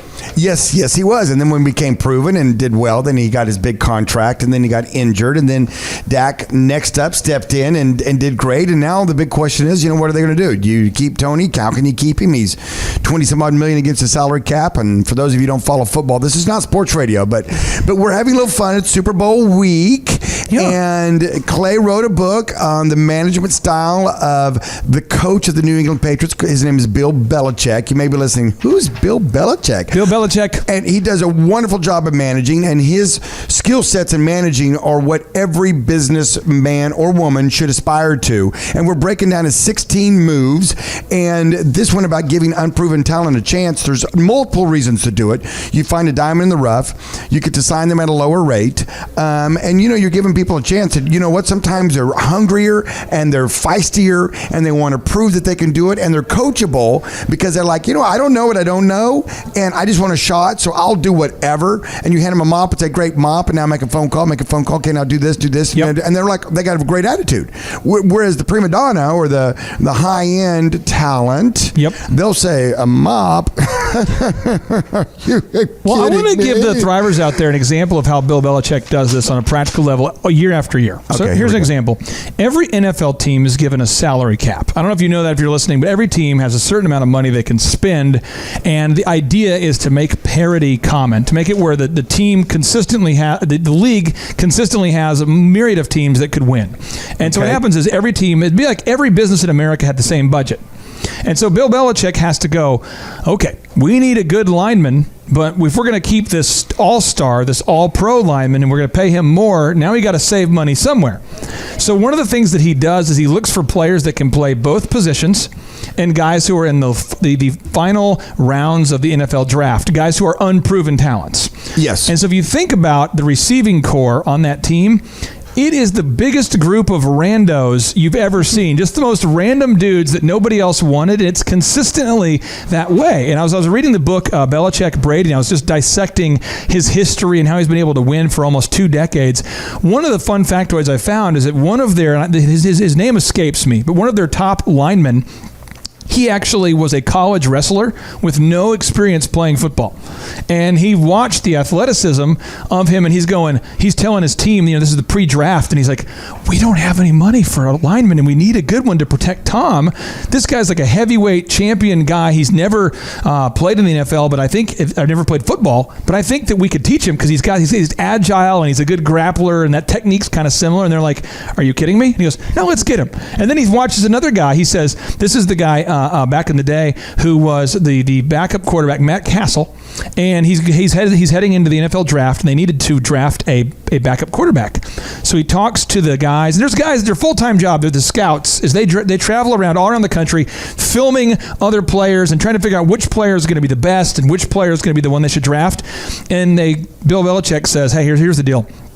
I want to draft Matt Castle in the last couple rounds. And they go, he never played a down of football in college. He's never played even one down of college football. How could you draft him? He goes, he did pretty well in high school, and he scored high in all these different tests, so let's take him. And that was the guy that ended up leading the team the year Brady was out to a playoff season. It's just unbelievable. Unproven talent. I tell you what, you do. But the thing about it is that he just didn't do randos. He did his research on them. Yep. He knew something about them. He knew their character. Right. He knew that they had the bits and pieces he was looking for, and then he could bring them on, and you know what? He had a great system, and he could plug them into a great system. You bring in unproven talent, and you just say, okay, go make something happen. Go get them, guys. Go get them, Tiger. Sounds great. They're going to sit there and stare at you with, like that deer in the headlight look, like, the stronger the system, the easier it is to integrate new talent. Bingo. Now, Vanessa, I want to ask you this because you have had, when we were starting the DJ business, you worked at Office Depot, and you worked your way up to where you were in the copy center, and you were making things happen. Broadcasting live from the center of the universe. You're listening to The Thrive Time Show. Talk to me about your experience maybe working there or other jobs and how uncommon work ethic is. The work ethic that's kind of like the backbone of America. How rare is it from your perspective? It's kind of like the backbone, but it seems like there's a lot of spineless people when it comes to work ethic in the workplace. Well, as a mom, I believe that you're taught work ethic at home. And so I remember my dad always taught me whenever you start a job, you always arrive 15 minutes early, but you never check in the clock because you don't want to charge them unless they say. You just let them know I'm here until it says, right after 5 minutes, then you clock in. And so, you teach those work ethics, you learn those work ethics at home. And so that's what I always did. And simply just by showing up, being on time, having a good attitude, and doing whatever I was taught to do, I was amazed wherever I went. You just automatically kind of move up the food chain. So I ended up running the copy and print center. Well, they had an example that kind of reminds me of this whole example of work ethic is Randy Moss was on the Patriots, and he was their best receiver. He was like, this guy was awesome, okay? He was setting all sorts of records, and the Patriots have a rule that you cannot ever speak negatively about a competitor or about your team during a press conference. And so they did the press conference. You can watch it on YouTube, and they ask Randy Moss about the game, and they're supposed to be complimentary of the other team, or they're basically supposed to say something nice. And Randy Moss goes, I'm not here to talk about that. I'm going to talk about my contract and the way I'm being treated, and I'm not happy. And so because they have a system, Bill Belichick, think of how crazy this is. He walks up to the number one receiver in the NFL on the team plane and says, this is your final game. And it's over because they don't need to put up with divas because the system is so good. It's next up. I mean, they do their research. They always have a pool of talent, the readily available guys who've been cut, undrafted, unproven people. But Vanessa, they can make that tough call. Yeah, and actually it would have, even though he was such a great talent, keeping him on would have hurt the morale of the team, right? And it would have hurt the coach, disrespect. So I think that's huge if an organization can look at the people in their organization and know there's people they have to draw. It might take a while to get them in during group interviews, but who have the right attitude and right work ethic, and it will completely change your organization. Absolutely. When I'm evaluating an employee, when I'm evaluating talent, when I bring somebody on, I make sure they know that there's 5 A's that I'm looking at, that we are digesting, that we are dissecting, I should say, and expecting from them. Right. You want to know them? I do want to know those 5 A's, my friend. Okay, then. And these are the 5 A's that Bill Belichick wants also. Yep. And he is probably, I don't know a better manager out there than him. Seriously. He's great. the guy runs his team like we all want to run our business. First is attitude, and we've talked about that already today. Second is accuracy. You've got to be able to do the job correctly. 3 is what you were just talking about, Vanessa, attendance. Show up early. Be willing to stay late if you need to, above and beyond. And this is, Bill Belichick wanting his guys to play both sides of the ball. For those of you who don't know, that's offense and defense, above and beyond. You're saying, well, I'm just a I'm a quarterback. No, you're a wide receiver today, and you're also a cornerback, okay? And appearance. Make sure you show up high and tight, sharp, neat and clean. You know that you've been the elephant in the room and you've been well groomed. Now here's the deal, Thrivers. If you want to learn management mastery, if you want to go deep and you want to learn everything there is to know about management, we have 4 ways we can help you. 4. 1, we have these great radio shows coming out week after week, day after day. You can find all the archived ones on thrivetimeshow.com.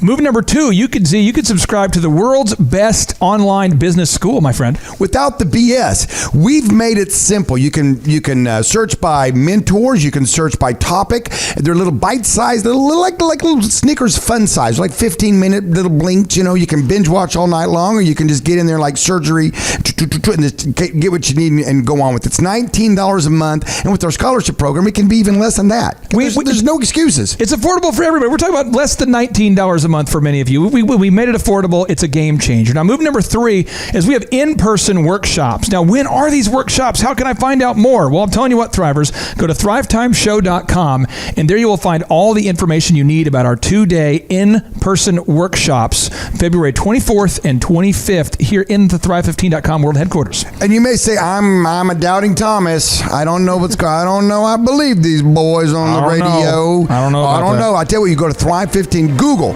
Thrive 15 conference, and you'll just watch review after review after review and go, can all these people be wrong? Yep, they're all different people from all over the planet talking about their experiences. And the final thing is we have one-on-one business coaching. Sometimes you need a mentor to coach you so you can learn from mentors and not mistakes. So we have in-person one-on-one coaching. Learn more at thrivetimeshow.com. And as always, Z, 3, 2, 1, boom! All right, JT, so hypothetically, in your mind, what is the purpose of having a business? To get you to your goals. So it's a vehicle to get you to your destination. Whoa. And would you need profits to get there? I mean, is when you have a business that's successful, in your mind, in your expert opinion, would you need profits to get you to your goals? Yeah, because if you have a $15 million business, but you have $15 million of expenses, it's kind of pointless. Holy crap! All right, so the question I would have here for you, if you could take 10 minutes or less and see if you could save $3,000 a year by reducing your credit card fees, would you do it? Yes, absolutely. Holy crap. Why would somebody out there who's listening right now who has a sane mind, why would they not go to thrivetimeshow.com/credit-card, thrivetimeshow.com/credit-card to schedule a 10-minute consultation to see if they can reduce their credit card fees by at least $3,000 a year? Why would they not do it? Yeah, why would they not do it? Maybe because they didn't understand how you said the website. This tree is a symbol of the spirit of the Griswold family Christmas. No, that's clear. Okay, so that could be true. So I would encourage everybody to check out thrivetimeshow.com/credit-card, thrivetimeshow.com/credit-card. What would be another reason why someone would not be willing to take 10 minutes to compare rates to see if they could save $3,000 or more on credit card fees? Maybe they think it is a waste of time and that it won't. It's not possible. There's somebody out there that's making more than $3,000 every 10 minutes, and they're like, nah, that's not worth my time.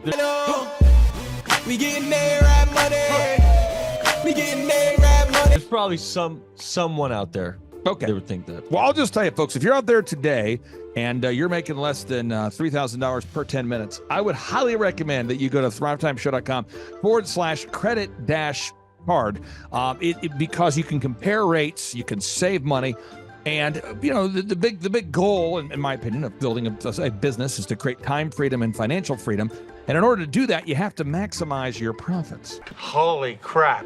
Now, one way to maximize your profits is to increase your revenue. Another way to do it is to decrease your expenses. It's a profit deal. It takes the pressure off. JT, is there any other reason why somebody would not be willing to take 10 minutes to compare rates to see if they could save a total of $3,000 a year on average? I am at a loss and I cannot think of any other. Shampoo is better. I go on first and clean the hair. Conditioner is better. I leave the hair silky and smooth. Oh, really, fool? Really? Stop looking at me, Swan. Well, let me tell you a good story here real quick here. I actually, years ago, compared rates with this company here called IPS. It's Integrated Payment Services. And I scheduled a consultation. I don't know that I was skeptical. I just thought, whatever, I'll take 10 minutes. I'll compare rates. I can't tell. You can tell me I'm a doctor. No, I mean, I'm just not sure. Or can't you take a guess? Well, not for another 2 hours. You can't take a guess for another 2 hours? And in my case, my particular case, I save over $20,000 a year. Holy crap. Wow. Which is, like groceries when my wife goes to the organic stores. Find everything you need today? Yeah. Great, okay. Oh, God. No. Everything okay, ma'am? It's just that you've only scanned a few items and it's already $60. I'm so scared. Okay, I'm a trained professional, ma'am. I've scanned a lot of groceries. I need you to stay with me. It's just that my in-laws are in town and they want a charcuterie board. Well, this isn't gonna be easy, so I need you to be brave, all right? What's your name? Patricia. Trisha, all right. I need you to take a deep breath. We're about to do the cheese. That's the difference between eating organic and not organic. So because my wife eats organic, I had to take the 10 minutes needed to compare rates to save the $20,000 a year on credit card fees just for one of my companies. One question, what's the brand name of the clock? The brand name of the clock, Rod. Do we have it? Brand name of the clock. It's an elegant from Ridgeway. It's from Ridgeway. Let's buy the clock and sell the fireplace. So I encourage everybody out there, go to thrivetimeshow.com/credit-card. You schedule a free consultation, request information. A member of our team will call you. They'll schedule a free consultation. It should take you 10 minutes or less. And they're going to compare rates and see if they can't save you more than $3,000 a year off of your credit card processing. You were hoping what? I wouldn't owe you money at the end of the day. No, you don't owe us money. Because at the end of the day, the goal of a business is to create time freedom and financial freedom. In order to do that, you need to create additional profits.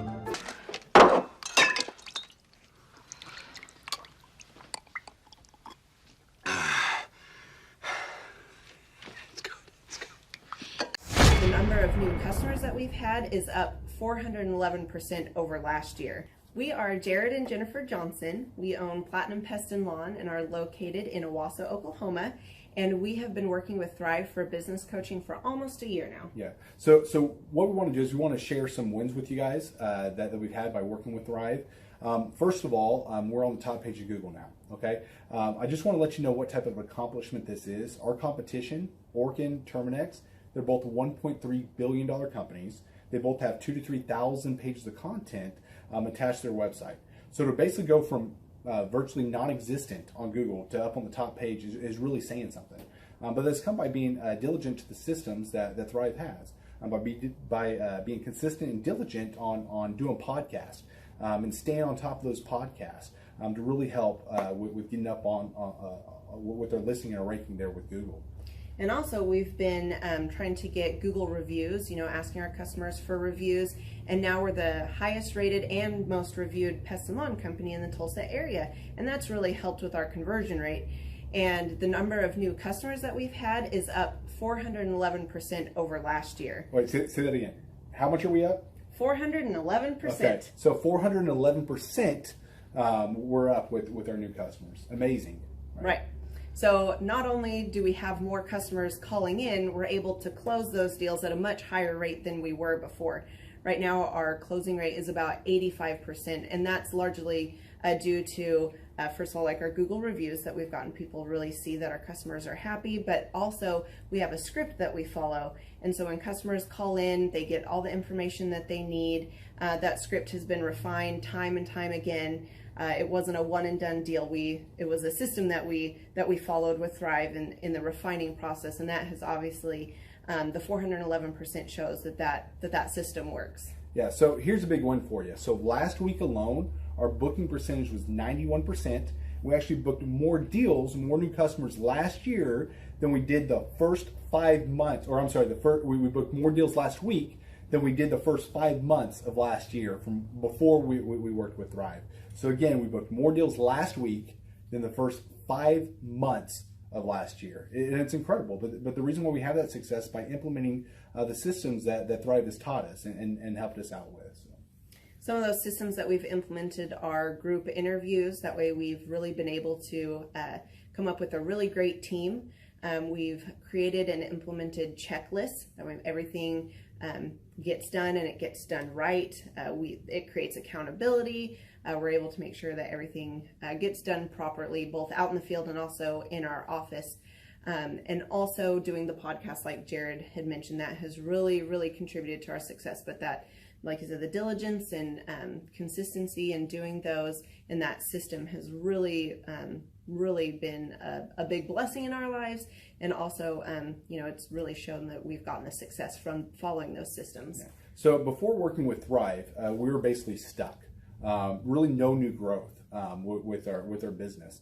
And we were in a rut, and we didn't know. The last 3 years, our customer base had pretty much stayed the same. We weren't shrinking, but we weren't really growing either. Yeah, and so we didn't really know where to go, what to do, how to get out of this rut that we're in. But Thrive helped us with that. They implemented those systems. They taught us those systems. They taught us the knowledge that we needed in order to succeed. Now it's been a grind. Absolutely, it's been a grind this last year. But we're getting those fruits from that hard work and the diligent effort that we're able to put into it. So again, we were in a rut. Thrive helped us get out of that rut. And if you're thinking about working with Thrive, quit thinking about it and just do it.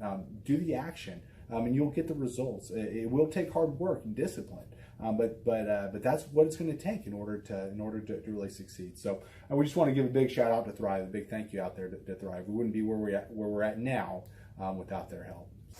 Hi, I'm Dr. Mark Moore. I'm a pediatric dentist. Through our new digital marketing plan, we have seen a marked increase in the number of new patients that we're seeing every month, year over year. 1 month, for example, we went from 110 new patients the previous year to over 180 new patients in the same month.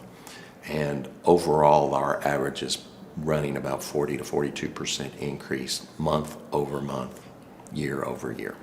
The group of people required to implement our new digital marketing plan is immense, starting with a business coach, videographers, photographers, web designers. Back when I graduated dental school in 1985, nobody advertised.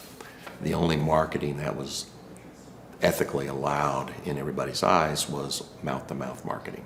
By choosing to use the services, you're choosing to use a proven turnkey marketing and coaching system that will grow your practice and get you the results that you're looking for. I went to the University of Oklahoma College of Dentistry, graduated in 1983, and then I did my pediatric dental residency at Baylor College of Dentistry from 1983 to 1985.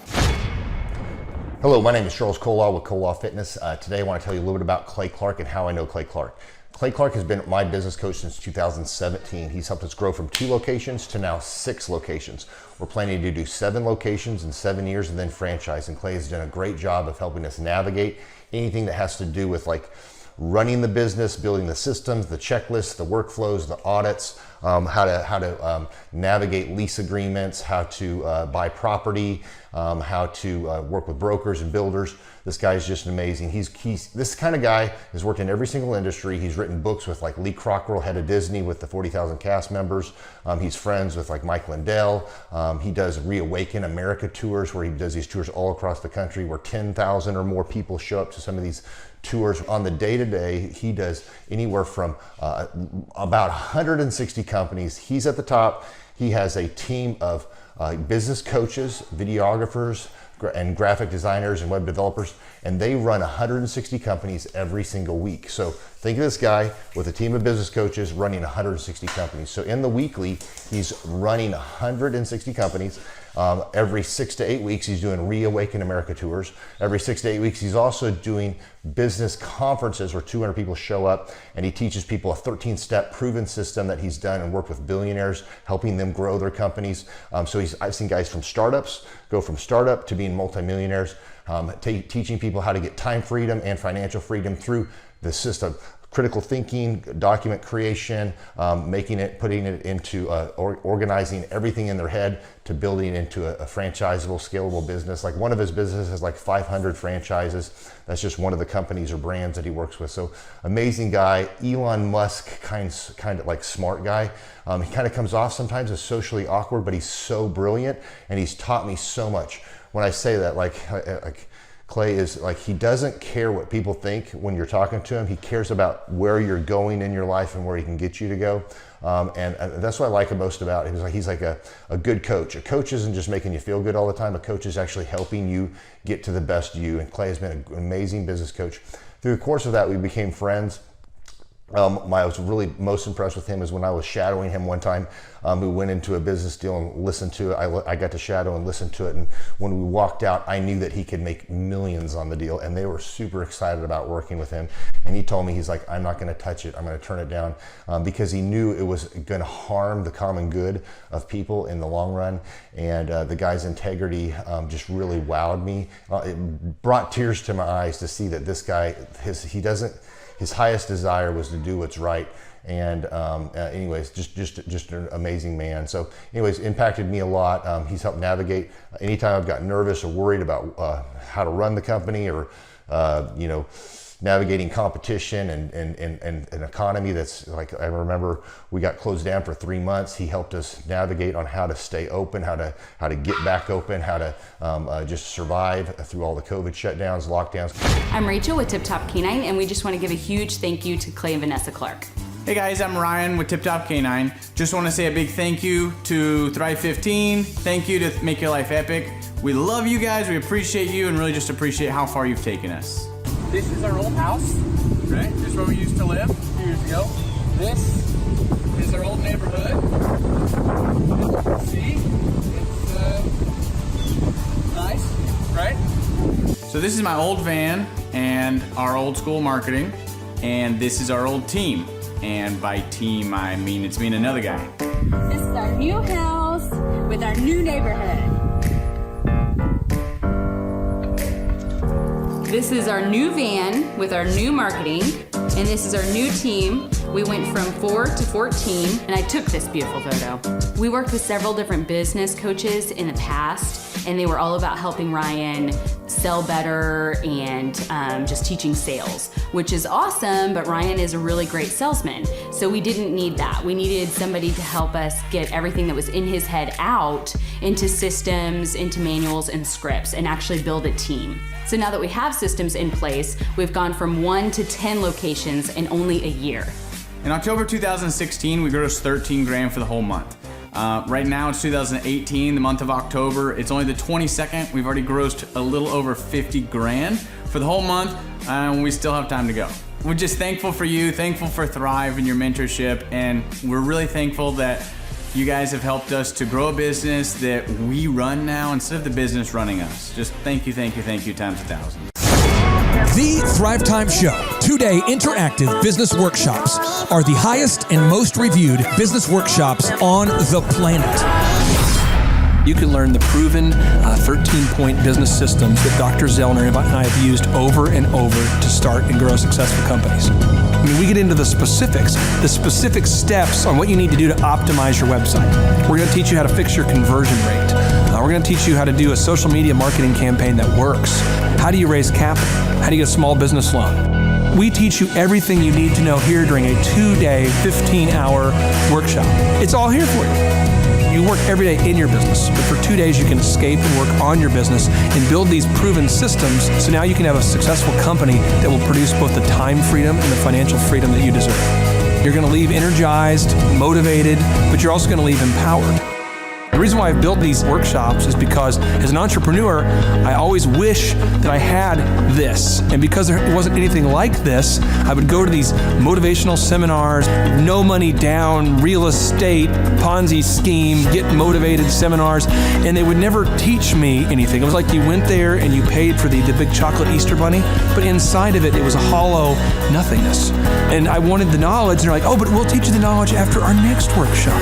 And the great thing is we have nothing to upsell. At every workshop, we teach you what you need to know. There's no one in the back of the room trying to sell you some next big get-rich-quick, walk-on-hot coals product. It's literally, we teach you the brass tacks, the specific stuff that you need to know to learn how to start and grow a business. And I encourage you to not believe what I'm saying, and I want you to Google the Z66 auto auction. I want you to Google elephant in the room. Look at Robert Zellner and Associates. Look them up and say, are they successful because they're geniuses, or are they successful because they have a proven system? When you do that research, you will discover that the same systems that we use in our own business can be used in your business. Come to Tulsa, book a ticket, and I guarantee you it's going to be the best business workshop ever, and we'll even give you your money back if you don't love it. We've built this facility for you, and we're excited to see you. If we go back 8 years ago, think about the number of clients you had back then versus the number of clients you have now. As a percentage, what has been the growth over the past 8 years, do you think? We got to inspire somebody out there who just doesn't have the time to listen to their calls. Okay, so Clay, it's like I would go up and down from about $10,000 a month up to about $40,000, but it's up and down roller coaster. And so now we've got it to where we're in excess of 100 clients. That's awesome. And so I would have anywhere from 5 clients to 20 clients on my own with networking, but I had no control over it. I didn't, without the systems, you're going to be victimized by your own business. For somebody out there who struggles with math, if you, let's say that your average number of clients was 30 and you go to 100, as a percentage, what is that? I have doubled every year since working with you. So I've doubled in clients, I've doubled in revenue every year. It's 100% growth every year I've worked with. Now, so I'm looking, we've been good friends 7-8 years, and I've got doubled 5 times. Which is just incredible. I mean, the first time you do it, that's one thing, but when you do it repeatedly, I mean, that's unbelievable. We're working our Blessed Assurance off this year to double. We're planning on doubling again. We're incorporating some new things in there to really help us do it, but we are going to double again this year. I started coaching, but it would go up and down, Clay. That's when I came to you, as I was going up and down, and I wanted to go up and up instead of up and down. And so that's when it needed a system. So creating a system is you have nailed down specific steps that you're going to take no matter how you feel, no matter the results. You lean into them and you do them regardless of what's happening. You lean into them and it will give you X number of leads. You follow up with those leads, turns into sales. Well, I tell you, it's if you don't have a script and you don't have a system, then every day is a whole new creation. You're creating a lot of energy just to figure out what are you going to do. Right. And the best executives, Peter Drucker is a father of modern management. He said, the most effective executives make one decision a year.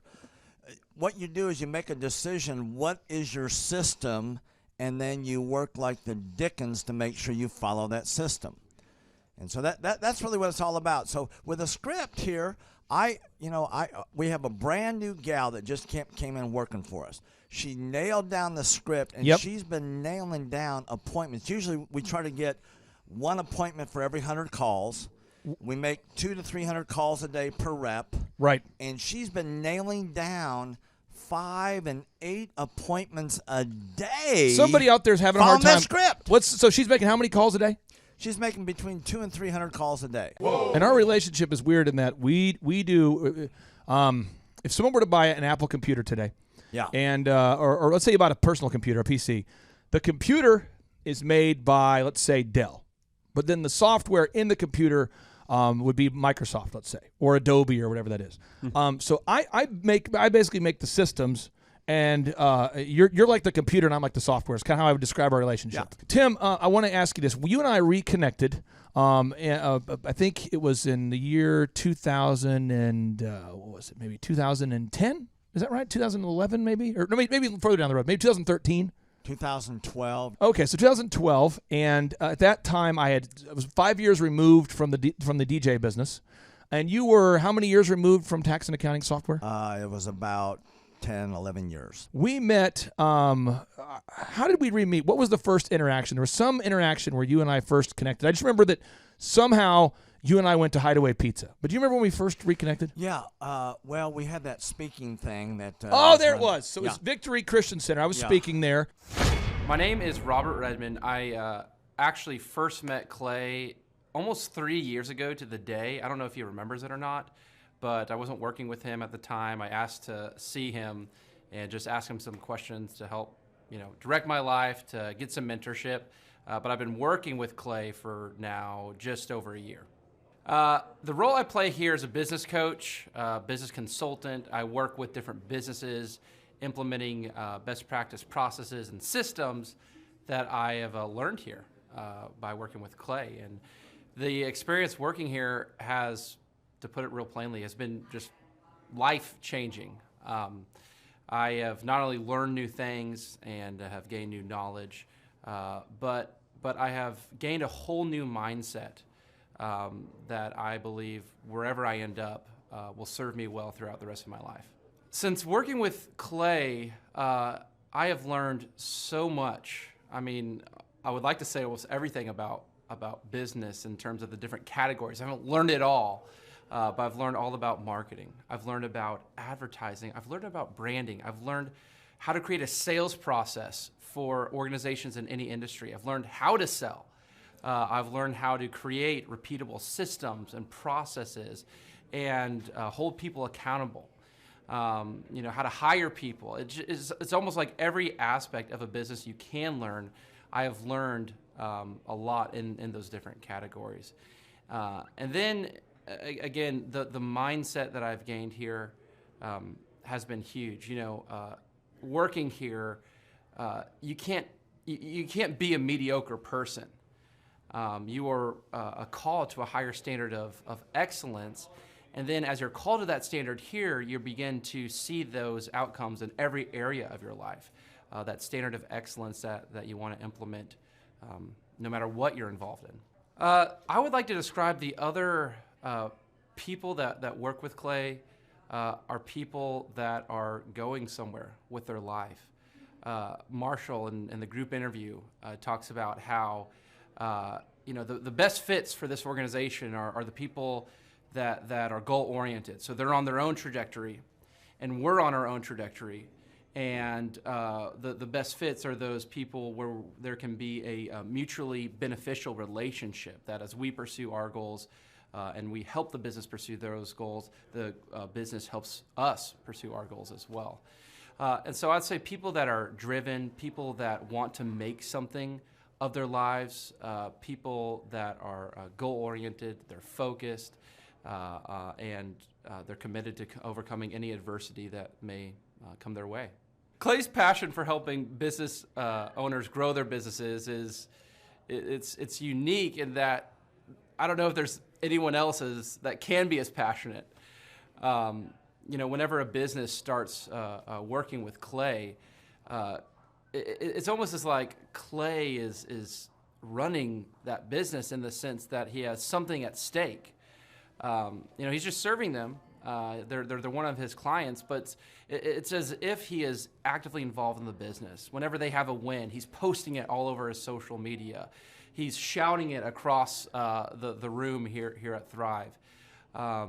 He's sending people encouraging messages. He can kind of be that life coach and business coach in terms of being that a motivator and that champion for people's businesses. It's again unique because there's no one else I've seen get so excited about and passionate about other people's businesses.